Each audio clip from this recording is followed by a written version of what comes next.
Welcome to Frank and Upfront. I am your host, Mr. Franklin. A very special welcome to all of you who are joining me here on this podcast.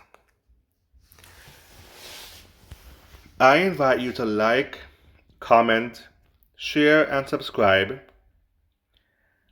And don't forget to hit that notification bell to be notified of weekly uploads.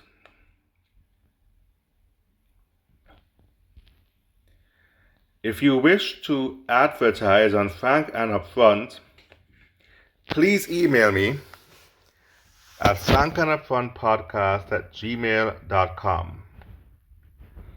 If you wish to donate to my channel, you can do so via PayPal at Frank and Upfront. Frank and Upfront is moving to a new channel. It is the channel with a gold microphone at the bottom of this picture.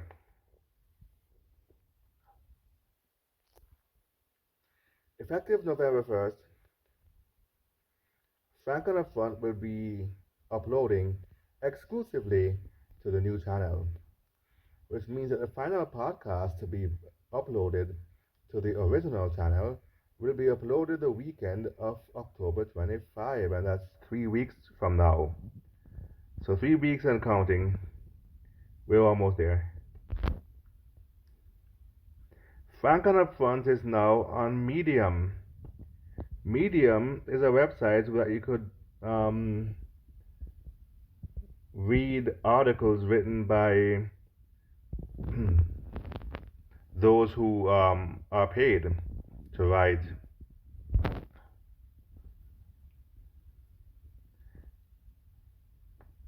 This is an overview of my profile on Medium.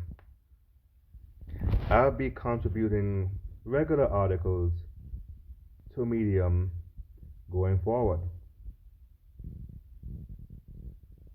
So please have a visit to my profile, and please feel free to support me on Medium.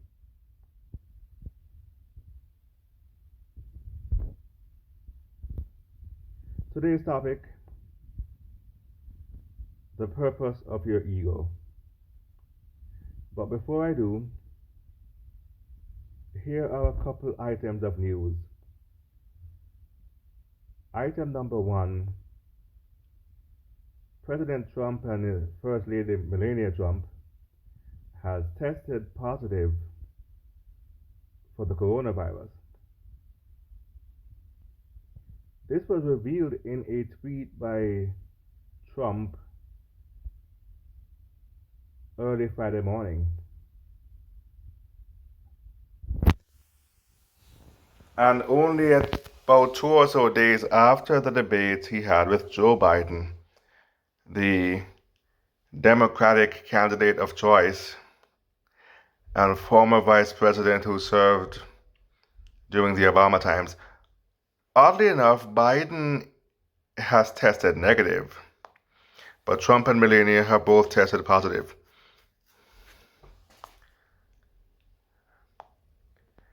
Trump is an avid anti-masker, but Melania has been known to wear her mask. Whether or not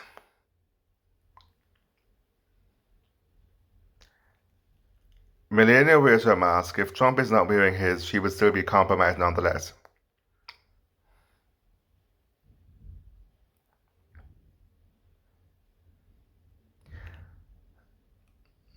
How would this affect the outcome of the elections?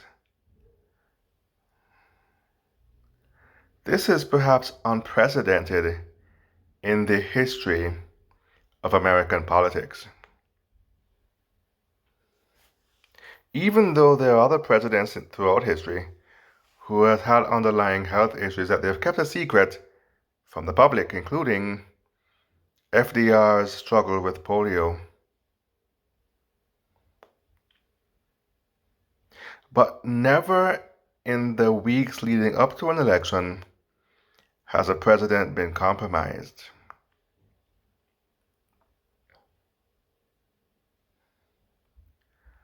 First of all, is it even true? Or is it just really a part of one big giant media psyop?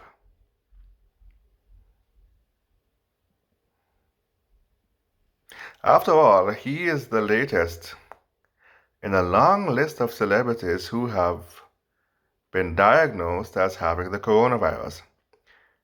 A list that includes the actor Idris Elba, UK Prime Minister Boris Johnson, and Prince Charles, and the reggae singer Toots Hibbert from Toots and the Maytals, rest in peace, and also Mr. Loving Papa himself, Darby Dobson.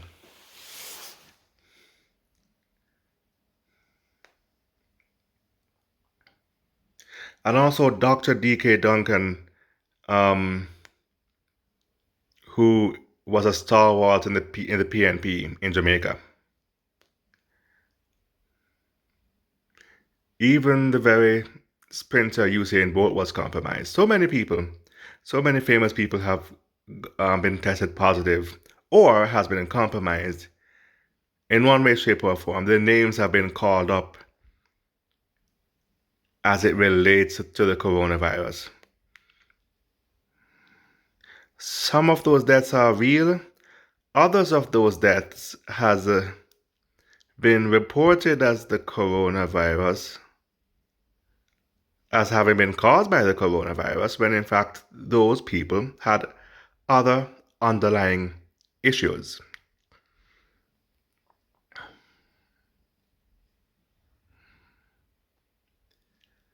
And it was the complications from those issues that caused their deaths and not the actual coronavirus. And then in a third scenario, though, you have others who don't even have the coronavirus. They're not even dead, man. They're not even dead. You know? But anyway, I have to be skeptical as to whether he even really has the coronavirus or not.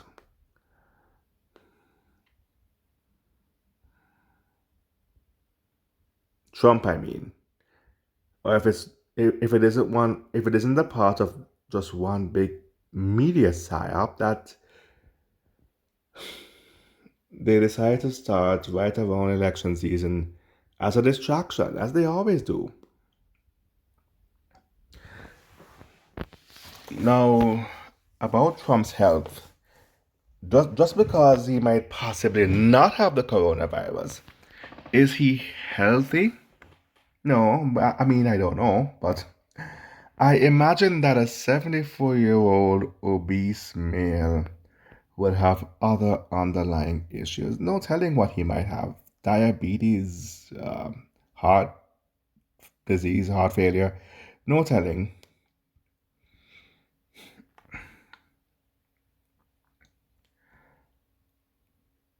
But for him to catch the coronavirus, all these high profile names, the moment the high profile names become involved, I have to become even more skeptical. You see, if regular people were catching it and just simply dying or in some cases recovering, like what happened with Ebola, then I could have been like, hey, you know what, maybe this thing is not so fake after all. But when the high profiles are catching it, there is a bigger agenda.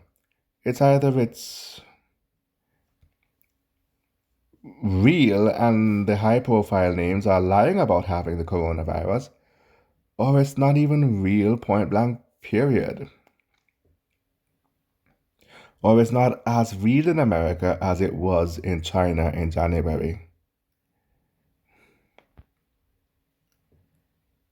I have to be skeptical. And then there's another thing as well.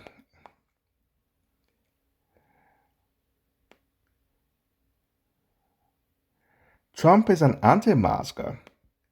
There are people like myself, whether or not I agree with Trump's politics or his attitude, the one thing that he and I have in common, I am also an anti-masker. And there are others who feel the same as we do.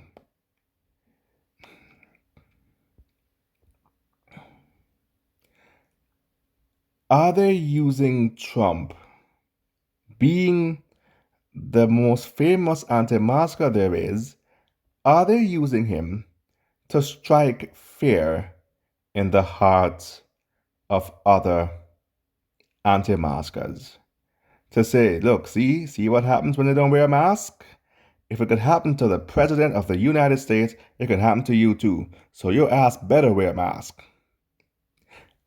Is that what they're trying to do? Strike fear into the hearts of the anti-maskers by making an example out of the loudest anti-masker of them all.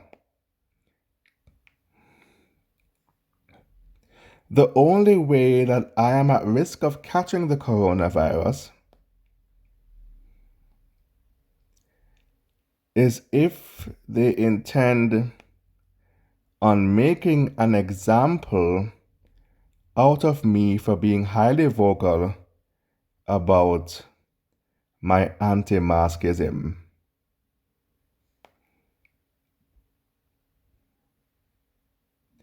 I am not in any other danger besides that. I am not in any danger of just so happen to catch the coronavirus by chance or by gamble, but rather by them deliberately giving it to me because they want to make an example out of me. And don't believe for a second that they don't have these things in little test tubes somewhere. So, with me being skeptical about how real this thing is, we now know it's real because we know that they have little test tubes of it, or they have test tubes of something. It doesn't have to be the actual coronavirus. It could be anything. But they have little germs, different samples, specimens of germ, of man-made viruses in test tubes. And they take them out and give them to whoever they need to punish or make an example out of. Anybody who's too vocally against their agenda. They're making an example out of Trump. If I was not anonymous on YouTube, they would have made an example out of me too.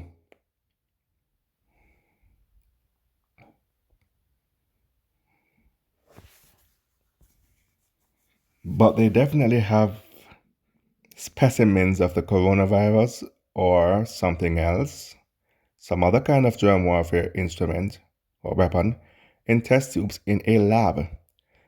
And these people who have caught something, that's what was given to them. When you go to these fancy luncheons and you think everybody's your friend because they're slapping you on the shoulder, smiling up with you and all that rubbish, they slip something in your drink or your water, and the next thing you wake up 2 or 3 days later with strep throat, and you wonder why.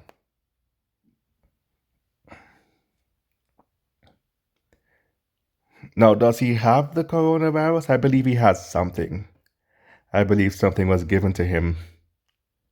But then again, he has been attending all of his little rallies without a mask.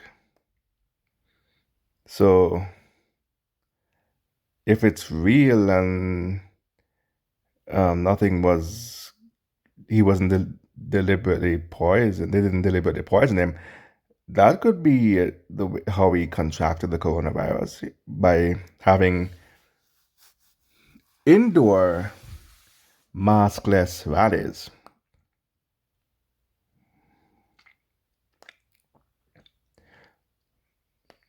So because he does that, no one really knows how he got sick. But apart from that, they made an example out of him for being an anti-masker. And it was slipped into his drink or something. And then he passed it on to Melania.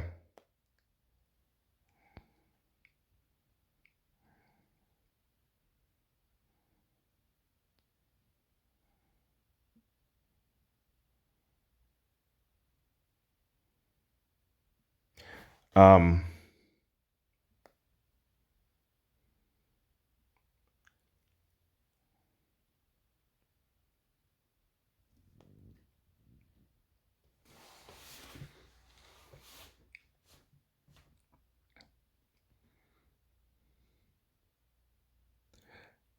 and that's how they end up being compromised.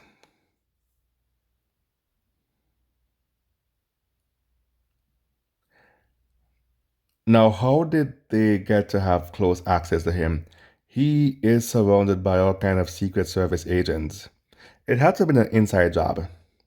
It had to have been an inside job. I'm not gonna say what side it came from. He has enemies even within his own party, even within the Republican Party. So I'm not gonna say if it came from the other camp or if it came from his camp, but it was an inside job if that's what happened. I'm speculating here. So humor me. This is nothing more than a conspiracy theory. I don't know anything about what's going on internally. Humor me. It's an inside job and it could have come from any source. Maybe even one of his very Secret Service agents who is an avid pro-masker.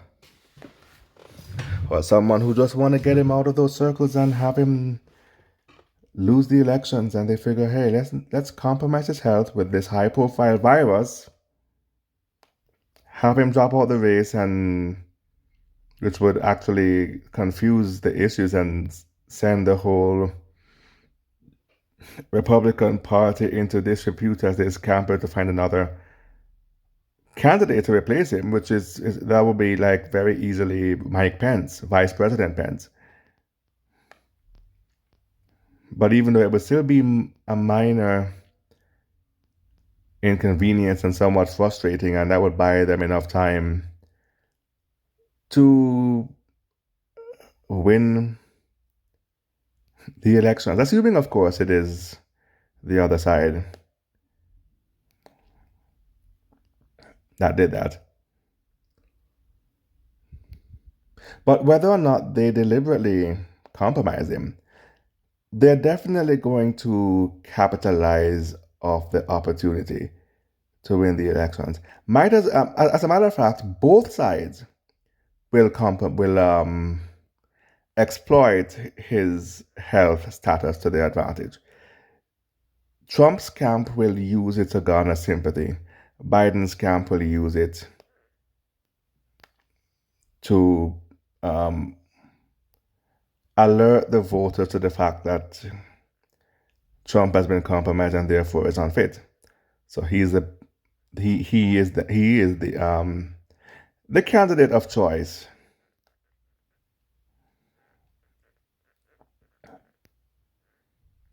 seeing as how he has not been compromised.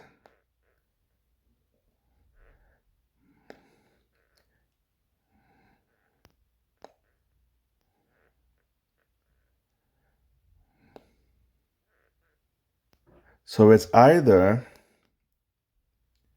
they made the establishment, regardless of what side they're on, you have the establishment, which is a, a nonpartisan group above the presidency. So whether it's the establishment who want to make an example out of the loudest and most vocal anti-masker, or it is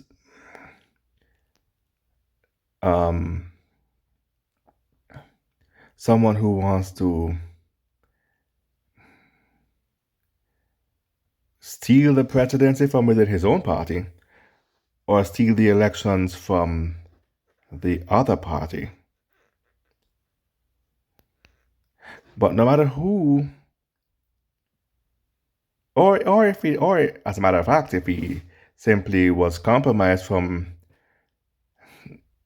attending a packed indoor rally without a mask, which is just so stupid, by the way. Because as much as how I'm an anti-masker, I wouldn't go, whether or not the coronavirus is even real to begin with, I, Mr. Faculty, would not attend a packed indoor venue of any kind without a mask. If I'm an anti-masker, at least I could practice social distancing. But I'm not going to disobey both recommendations, the mask mandate, and social distancing. I'm only going to disobey one, but not both, because I just don't even know if this thing is even real or not. So I'm going to err on the side of caution. And if I'm against the mask, I could at least practice social distancing. At least that. So it's just so stupid of him any which ways. And look at how he compromised his wife and God knows who else in his circles. Even the very Secret Service agents who are charged with his protection. They have all been compromised because he is blinded by his ego. Well, fueled by his ego and blinded by his stupidity. Look at how he has compromised everybody around him.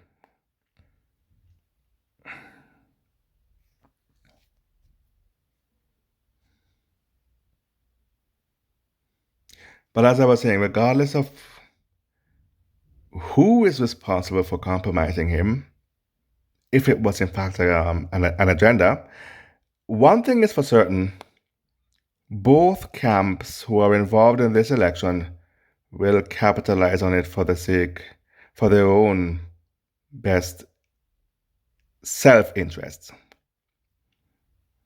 Speaking of which, news item number 2, the first of 3 presidential debates. The debate took place on Tuesday, which I believe was the 29th of September.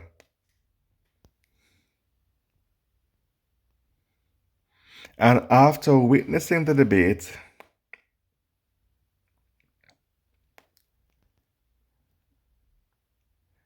I've said it before and I'll say it again. With these two clowns vying for public office, and in fact the highest office in the land, I've said it before, I'll say it again. America gone to the dogs, the royal blend. This is the best option that we have. They were on stage for about, what was that now? 90 minutes, something like that. 90 minutes. And in the 90 minutes, it was nothing more than deflections and ad hominem personal attacks, especially by Trump. Personal attacks against his opponent about Biden's sons, the one who died, and the surviving son who now battles substance abuse. Personal ad hominem attacks. Now, and that was on Tuesday, it's now Sunday. And to this day, not one single solitary word on national policy. Nothing concrete any which ways, nothing truly concrete. The moderator was trying to steer the debate in that direction, but both of them, and especially Trump, kept bringing it back around to personal attacks, deflections, gaslighting, interrupting your opponent while they're speaking. And the moderator actually went into a segment where he's like, you have 3 uninterrupted minutes to say whatever you want. And they tried to not interrupt, but they couldn't even be on their best behavior for 3 minutes before they went right back around to personal attacks and interruptions once again. I hate when people interrupt you when you're trying to speak. I believe that everybody should be due their fair amount of minutes to say what they will. When you interrupt someone when they're speaking, you are signaling to them and the world and everybody who is listening that what I have to say is more important than what you have to say. What I have to say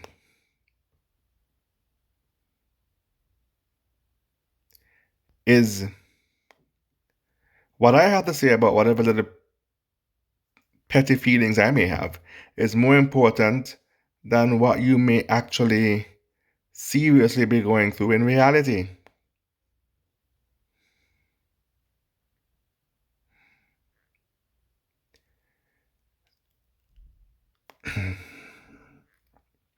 And the person who had the mic first, now this is something you learn in kindergarten, by the way. He who has the mic has the floor, or he who has the floor has the mic. This is something you learn in kindergarten. These are men in their 70s. One is almost 80. And they have disregarded all the mannerisms that was taught to them in kindergarten, and they're doing as they feel like. But yet they're arguing as if they were in kindergarten, ironically enough. Two elderly, senile men bickering like little kindergarten brats, no offense, of course, to kindergarten children. But yet the basic mannerism that was taught to them at that stage of learning it completely went out the window.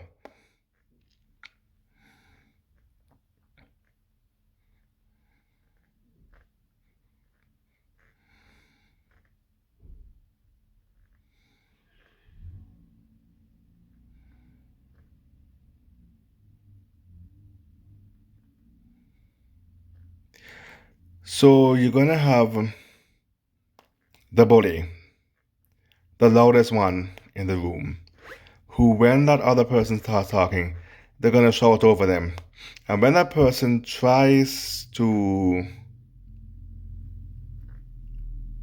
stick up for themselves and take back the conversation, take back the mic and the floor, the one who started yelling is gonna start to get louder and louder and even louder. That's why you don't argue with them.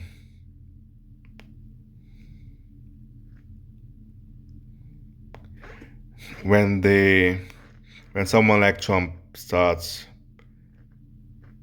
shouting over you.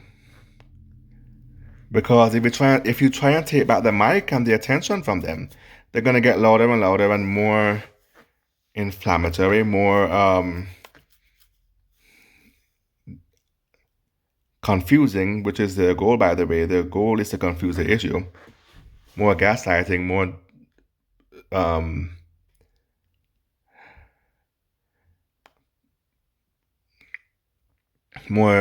shifting and personal attacks and all that.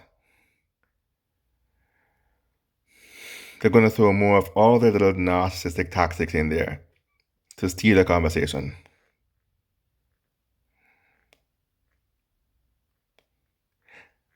And if you don't mind sharp, they're going to keep blabbering and blabbering and blabbering and not shut up and you can't even get a word in when they're in that mode. They're going to blabber. They're going to be quick to change the subject and talk about even stupid shit, irrelevant shit. Just to make sure you can't get a word in, that you stay confused and shocked and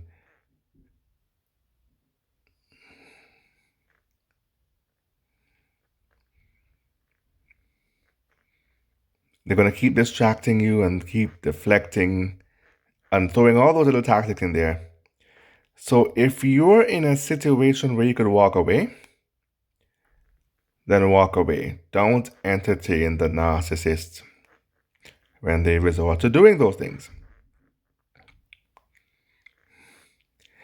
If, however,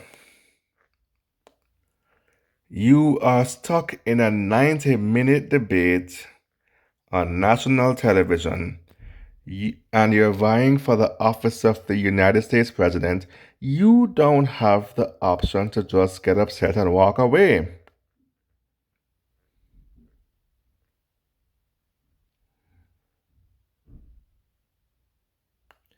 But in a situation like that, however, you have a moderator who is supposed to help maintain the peace. And someone like Trump, who just doesn't give a shit, he doesn't care where he is. He's going to do what he has to do regardless. You may not have the freedom to walk away under such circumstances. But you do have the freedom to argue your point and battle and kind of tackle the shouter, to take back the mic from him and maintain your voice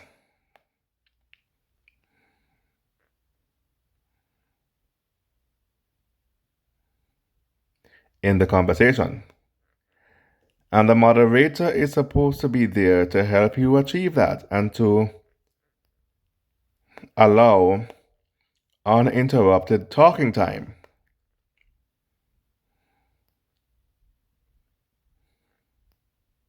And if he's not doing that, if the moderator is not doing his job, then you may have the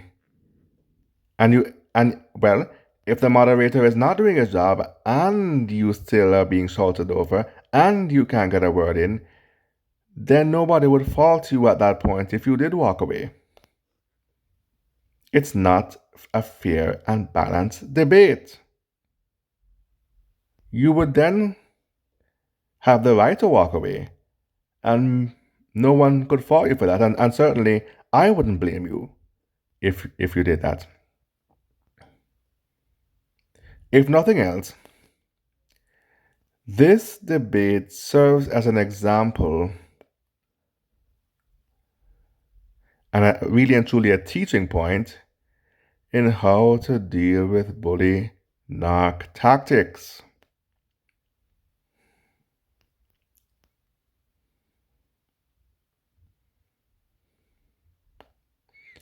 Apart from that, however, this debate was nothing more than two senile fucking idiots bickering and launching personal attacks against each other and completely ignoring the main points and discussing government policy that will affect the lives of the very people who will be voting for them.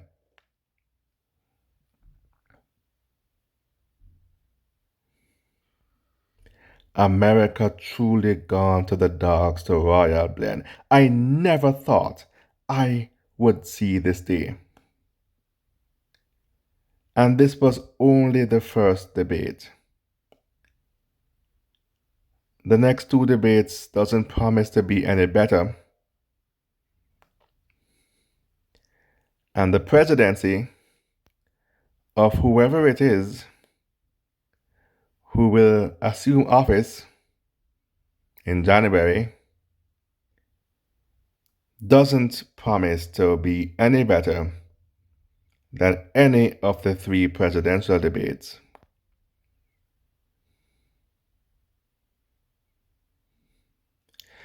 The debates are a reflection of what the presidency of either of the two opponents will look like, whoever wins. And with that said, I think I've covered these two news items long enough. So, on to my main topic, the purpose of your ego. Now, the word ego,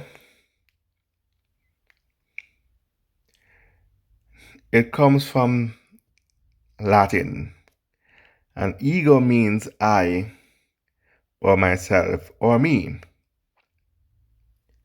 Me, myself, and I. Right? But having crossed over to the English language, ego now has a new meaning. There are scholars who have found meaning in the letters, the acronym for ego, edging God out, or edging goodness out. Which makes sense because to rely on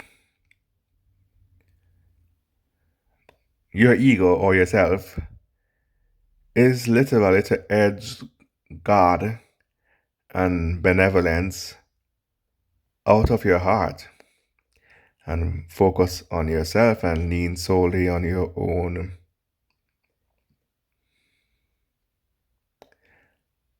strength, your own understanding. And people who do that, when they realize that life is not as easy as they thought, they are more likely to try to exploit other people to get a leg up in life. And because quite often they lack empathy,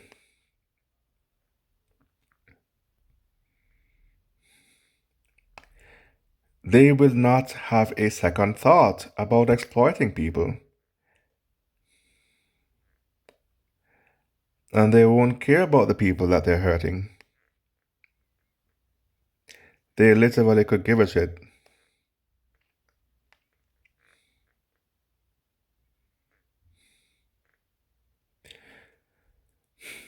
Most people, I dare even say every person who is operating from the place of their ego versus their higher self,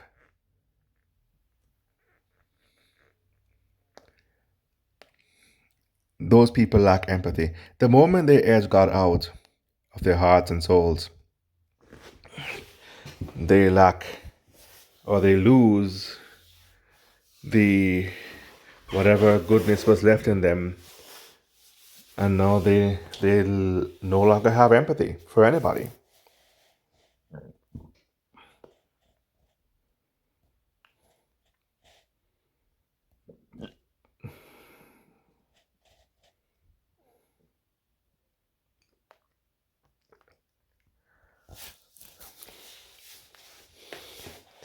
Those are the people who lie, cheat,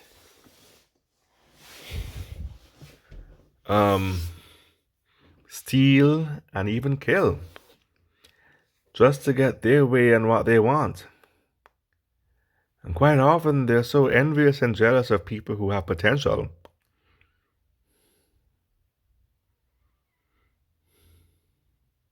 that quite often what they want is in alignment with other people's destruction, simply because that person exhibits the potential to be great in life. So now not only are they egotistical,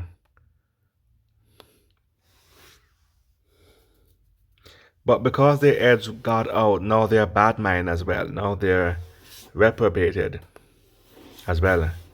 And because they only care about what they want, what you want doesn't matter. And if what they want is your destruction and to kind of throw you off your purpose in life, then their need to see you fail is more important than your own need to thrive and succeed and be happy in life. And that is, of course, purely from their perspective, not based in reality. Because in reality, if you are a target of an egotistical person, an egomaniac,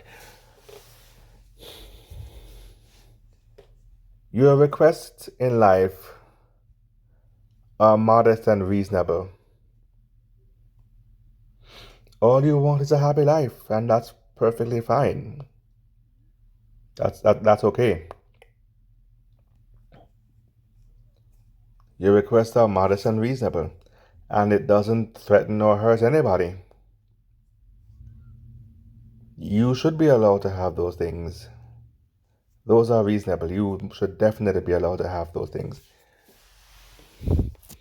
To be happy in life, to be financially free, independent, right? What they want for your life is what's truly unreasonable here.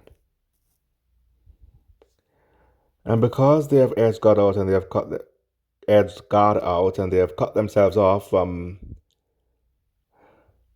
the strength that comes from living in their higher self, they find that they're now incapable of achieving anything that they go after.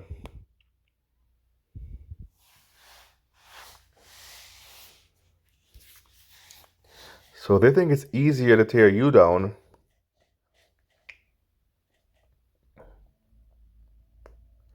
than to exalt themselves. and with their hearts filled with envy and bitterness and wickedness.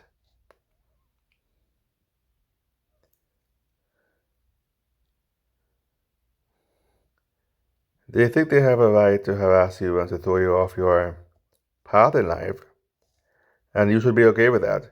And because they're disillusioned and they believe themselves better than you, they think that what they want for you should supersede. They think that the unreasonable thing that they want for your life should supersede the very reasonable and modest thing that you want for your own life.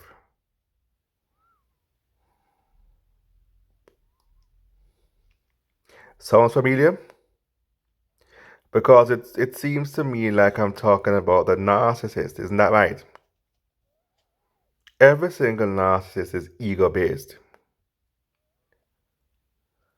They're operating from a place of their ego, a very shallow place. Spiritually speaking, of course, a very, very shallow place. They have cut themselves off from their higher selves and they have resorted to stroking their ego.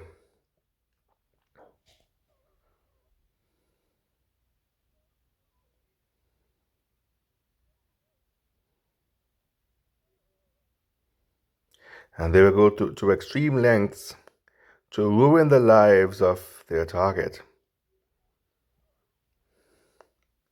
They will infiltrate your circles and turn everybody against you. And people who you have never even heard of will know you, have heard about you. Well, of course they don't know you. I take it back. I'm sorry. I take it back. Of course they don't know you. They would have heard about you though, and become obsessed over you based solely on what they heard. That's not even true.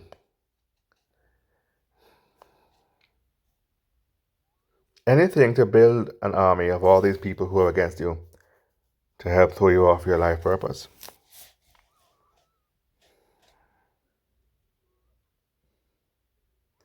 And it's like they will stop at nothing until they get what they want, which is your total destruction.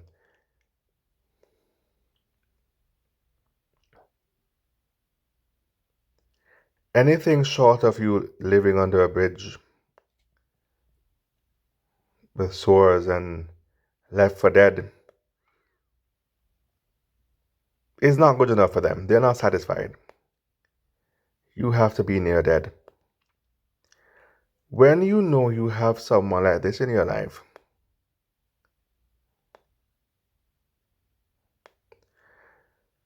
you have to go no contact. Complete, total no contact.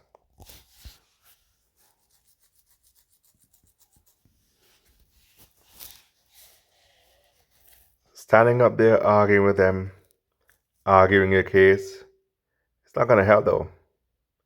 That's not going to help. You have to go no contact. Now, with that said, um,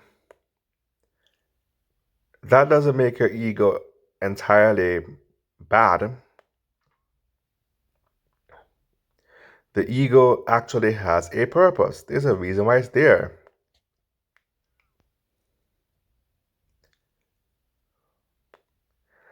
It's just that the malevolent forces of those who are ego based, those people are misusing their ego. They're abusing their ego. What if I told you everybody has an ego? Everybody has an ego. And everybody has a little tinge of narcissism within them. Now, them being narcissistic doesn't make them a narcissist. Everybody has a little trace of narcissism within them, but that doesn't make them a narcissist.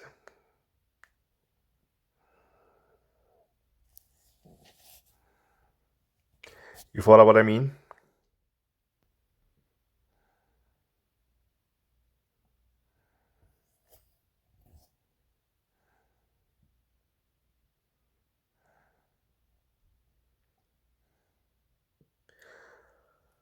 Well, what is the purpose of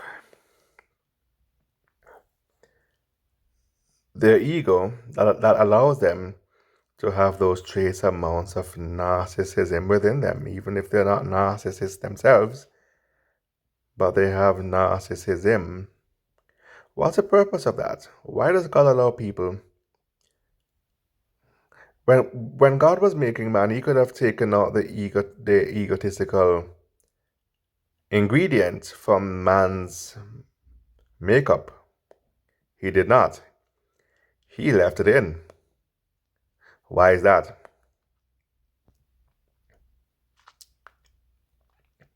Here's what I think.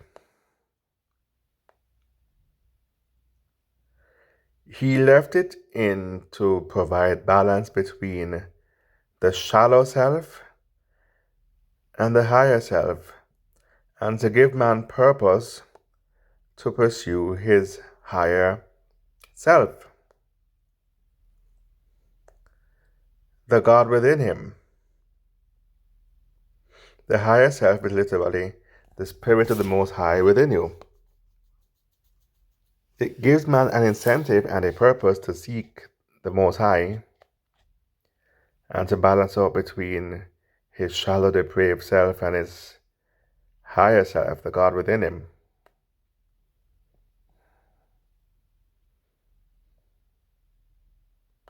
Not only that, but the ego was designed to protect your self-interest. And that's the whole point of this podcast now. The ego was designed for the purpose of protecting your self-interest.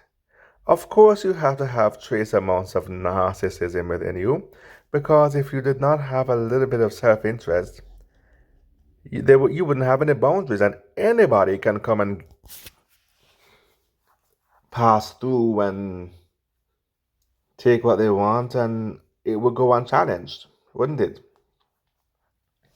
Because you wouldn't have that incentive or that drive to assert boundaries, firm boundaries. The people who are truly takers, the true narcissists, the takers, they can just come into your life and give and take what they want with impunity, unchallenged. And when they realize they can do that, they'll not respect you. They lose all respect for you. And they'll keep doing it, and their behavior will get worse, and their entitlement will get worse. And they'll get more demanding. And rightfully so, because if they're allowed to do all those things to you and you don't stand up for yourself and establish a boundary and challenge what they're doing, they're going to start to wonder, are you even a real person, bro? Like, seriously, are you a real person? I can do all this shit to you and not give anything back in return, not replenish you, and I could just do that and it goes unchallenged? Really? All right, then. I'm going to keep doing that then. Tomorrow I'm going to come back and tomorrow I want $2 instead of $1. Because, bro, you're not even a real person, though. Like, who does that, though? But that's how they think. That is how they think. The purpose of your ego is to safeguard your interests.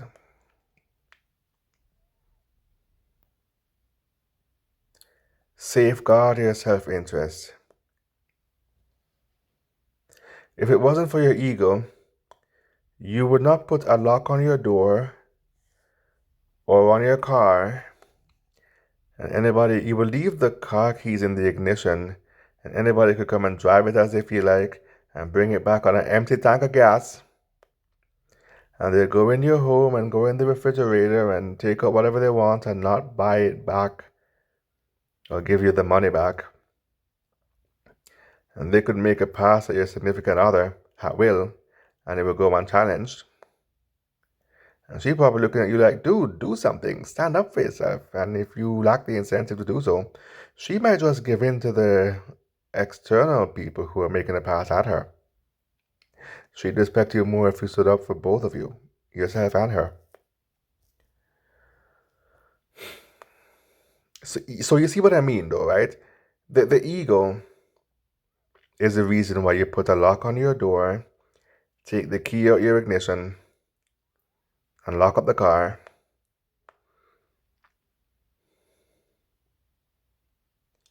Why you have passwords, PIN numbers for all of your accounts. That no one can just come into your life all willy-nilly and just take whatever they want and be a taker and not replenish you. Your ego is the reason why you don't give away your very last dollar when you need it for your own sustenance. Anybody who would give away their last dollar, they have denounced their ego. Life is about balance. You're supposed to have a little bit of ego in you and a little bit of kindness in you too. You're supposed to have both. And you're supposed to use your ego wisely to discern if someone is deserving your kindness. And then, when you accurately discern that they are deserving your kindness, then your kindness serves the purpose of protecting your allies and those of like mind and keeping you banded together on one accord, the accord of doing the work of the Most High.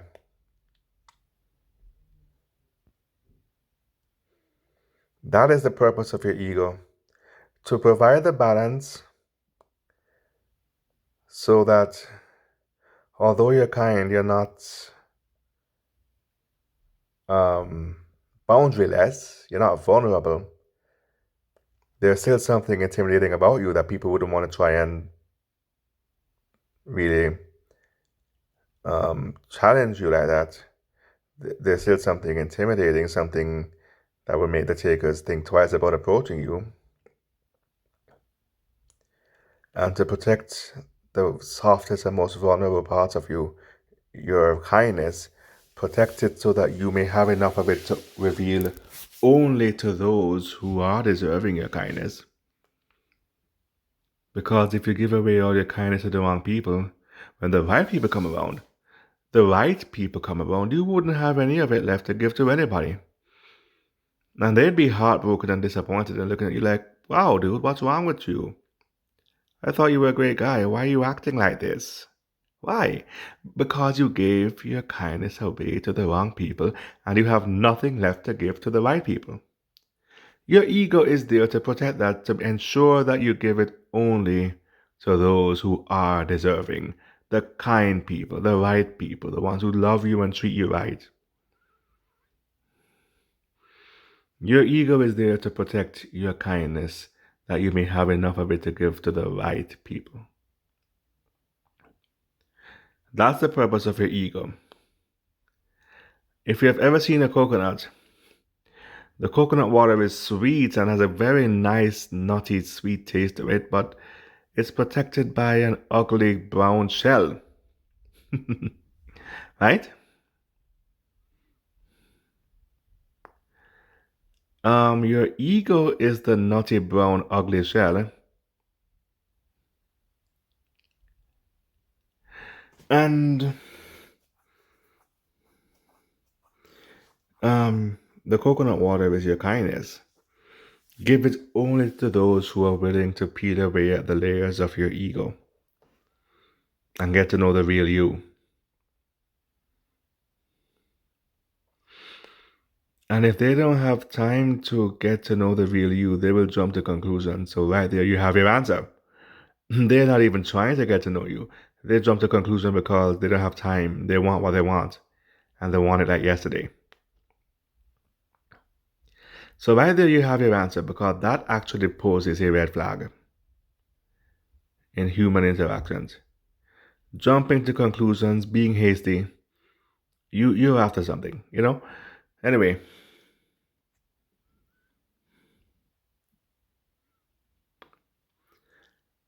the brown ugly shell is your ego, and the sweet water is your kindness.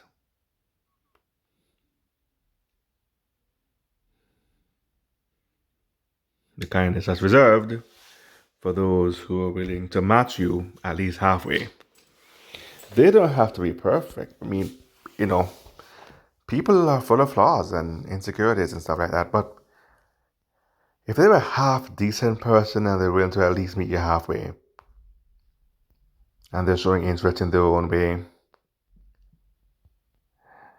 that's something. That right then and there is a testament to their character. That's something right there. So I mean, use your discernment. See if they're worthy. Good people are becoming more and more scarce in this world. Every other person you meet is going to be ego based. So when you meet someone who shows the potential and actually has the interest in being a good person, at least get to know them. Of course, you're going to properly vet them, or duh. Of course, you're going to vet them, but at least get to know them first. I mean, that's what the vetting process is all about. So you would use that opportunity to get to know them, to see if they're deserving, to receive that which they can't see, to receive that which they truly cannot even see. But all they can see is your brown shell, the hard exterior. And they're having faith that there's something else there that lies beyond that.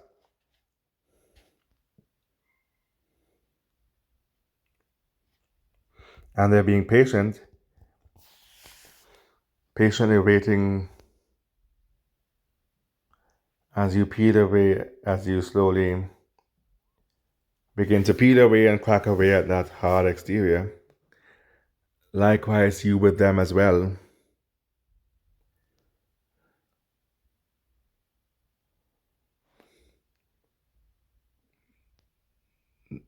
Once it gets to that stage,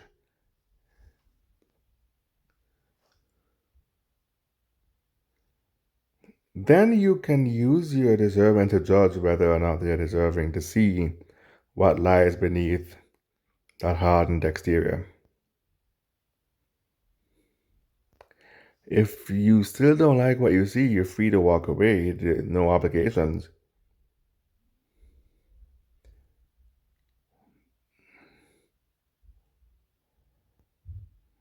But they might be pleasantly surprised to know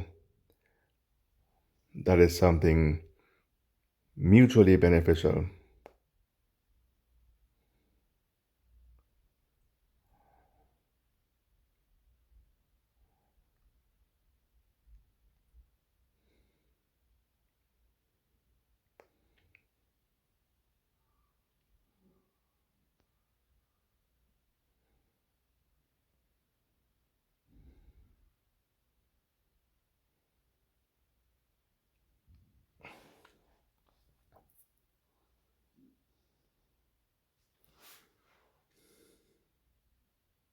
Now, the way people are using their egos nowadays, the shadow people, the reprobated people, the way they're using their egos, that's not the way that the Creator had intended for people's egos to be used. That is a misuse and a mishandling of the ego. That's an abuse of the ego. That is not the way the ego was intended to be used. Much like with everything else in this pluralistic universe, the ego also has two versions: the righteous use of your ego and the toxic use of your ego. If you're using your ego to bully and put people down and sabotage their lives that they can't have any fulfillment or satisfaction, that's a wicked, evil thing to use your ego to do. Your ego was really only supposed to be the rough outer shell to protect your sweet kindness. It was never intended to be used to hurt other people.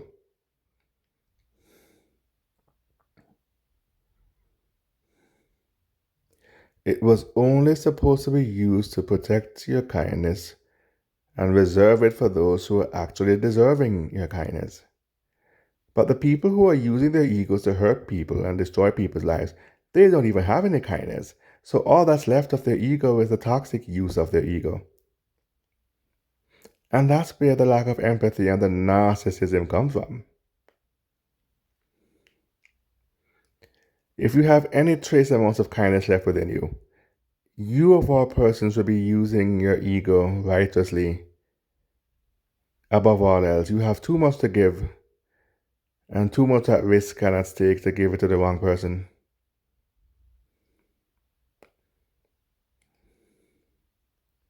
And it doesn't matter what anybody say about you being a mean person, a stingy person. That doesn't matter. The people who are truly meant to be there will stay regardless. They will know that there's something else that lies beyond the tough exterior. They will know, and they'll have enough patience and faithfulness to actually stay there. It is the toxic users who will kiss them teeth and get fed up and kind of either go on about their business or might actually use their egos in a toxic way to kind of tear you down. Because they know what lies beneath, they just can't get in. They're mad that they can't even get in, though. You know? Trust me, they know what lies beneath, they're mad they can't get in. So they're not going to just let you go. They're going to try and ruin what you have and make sure nobody else can have it if they can have it. And that is a very prime example of someone operating from a very shallow place of their toxic ego. Righteous, benevolent forces do not destroy what they can't have. That's how you know you're dealing with a depraved egomaniac.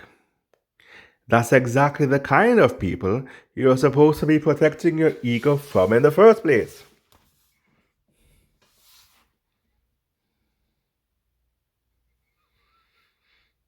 All the more reason to maintain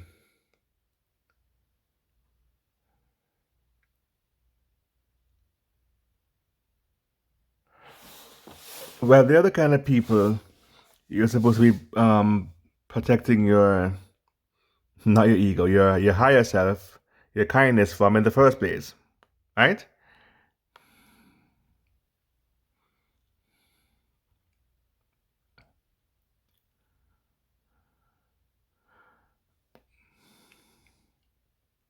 All the more reason to maintain your ego, to keep those people at bay, and save your goodness for those who deserve it.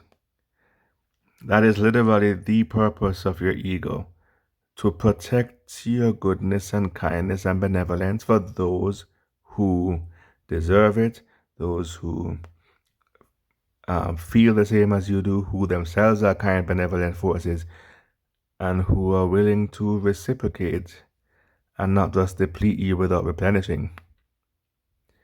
That is the purpose of your ego.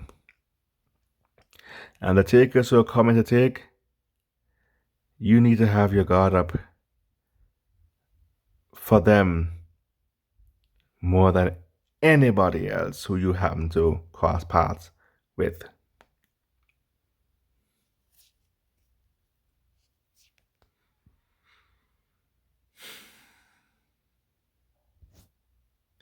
Next week's topic.